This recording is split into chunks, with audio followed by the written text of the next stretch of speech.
So let's talk about Techstars. It's 2007. You've already alluded to how important working with the same people were. Your first 3 companies, you shared founders. Now you meet some new cats. And can you tell me about meeting Brad and Jared and David and what led to that? Well, interestingly, just let me back up 1 second before Sure. that, which is David Brown, who was my co-founder at my first company and of the other ones, was one of the actual co-founders of Techstars too. So I've actually done pretty much everything with him. Okay, good.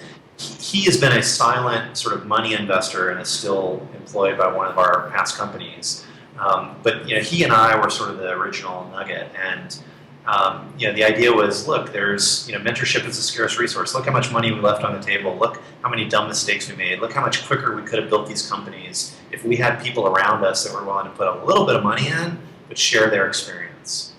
And at the same time, I had done a little bit of angel investing. I really enjoyed it because it was good mental exercise. It was a way to give back to the startup community and to work on things that were just fun and different and to help, right? And that's what a lot of entrepreneurs who have some luck and some success want to do. They just want to work on cool stuff and help make it successful. So that was the impulse. The challenge was at that moment in time, in a town of 100,000 people here in Boulder, there wasn't that much startup activity in the internet space, which is what I was interested in. And so the idea was, can we combine a better way to angel invest, meaning mentorship-focused angel investing rather than dollars invested in a coffee shop, really hands-on. Can we combine that with our community and have more interesting deals here so we have to get on fewer planes? Right, so that was the context. So what you're telling me is you didn't want to fly outside to find deals, so you were going to have the deals all moved to Boulder. As much. We didn't want to have to travel constantly. I mean, to be an angel investor in a small town that doesn't have a huge startup ecosystem is a losing proposition in general. I think you have to be where a market is. So, you need to spend time in markets that are vibrant, right? You might also invest at home. So I was willing to do both, but I wanted to change the ratio, right? So the issue we had was, sure, we had some success as entrepreneurs. We were putting up our own money. We weren't nationally credible, investors, right? And here's the naked part, right? I mean, we didn't think that we would be able to do something that was a national or global pull without other people who were much more, in the spotlight. And so I had never met Brad Feld. I had made an angel investment with him in a company called Solidware. I'd seen his name on some documents. I'd read his blog, but I had never met the guy. And I was totally terrified. I reached out and I said, hey, I have this idea. I'd like to run it by you. Brad Feld, who, for those of you that don't know, is a very well-known venture capital investor, probably one of the best seed investors on the planet, in my view, which is biased.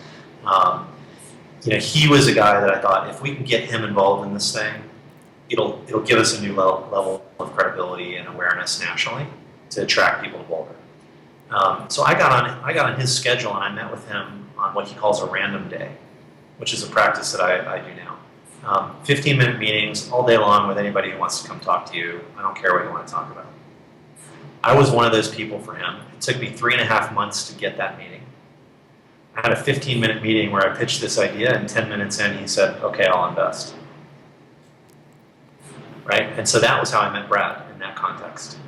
And how do you go from that in a neighborhood of 100,000 people to putting not only Techstars on the map, but Boulder itself? I mean, to say that there's a correlation between Techstars and Boulder startup scene would be an understatement. I mean, how do you feel 5 years later? How's Boulder changed as a result? Yeah, it's Boulder. Boulder is on a 15 years into a 20-year arc of doing something amazing, and certainly Techstars, was one of the last straws, if not the last straw, to really tip that scale and put it more on the national map. But Brad had been here for a long time, been investing. A lot of other people have put a lot of energy into the startup community here.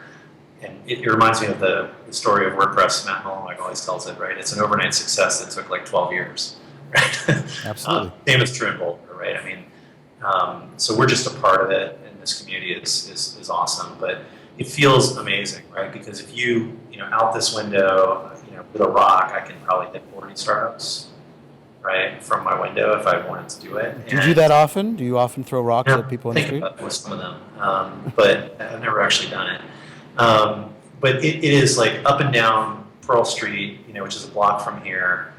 Something like 250 startups and 6 or 7 blocks long of a walking area, right? I mean, it's just incredibly dense with internet startups, and there's vibrant funding. The angel scene is totally different here now. People don't laugh when you say I'm doing an internet startup in Boulder.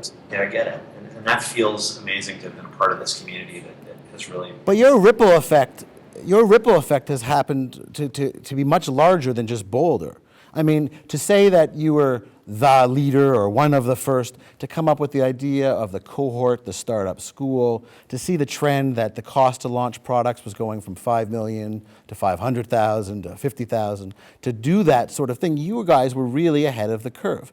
What do you think now, looking back 5 years, led to the success that you've had?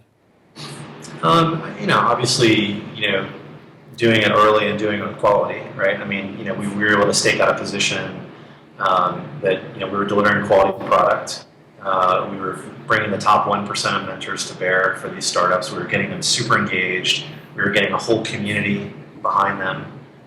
We figured out, how to scale it to other cities. We're in 5 cities now, which is difficult, right? To build an organization across that geography.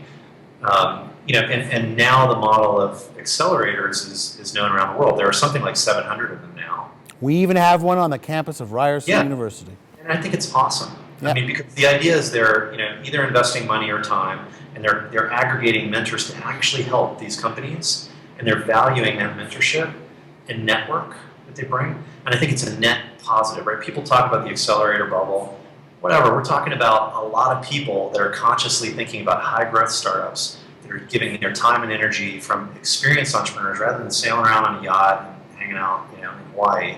They are giving back and helping these startups, sometimes with money, but most often with mentorship, and that cannot be bad. Right? No, not bad at all. And not all of them will work.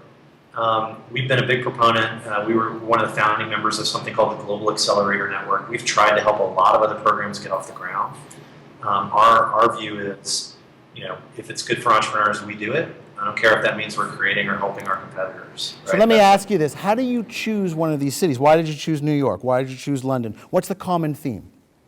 So we're in Boston, New York, Seattle, Boulder, and we also have an operation in Texas. Mm-hmm. And the reason we're in those 5 places is because we were actively investing in those places anyway. Mm-hmm.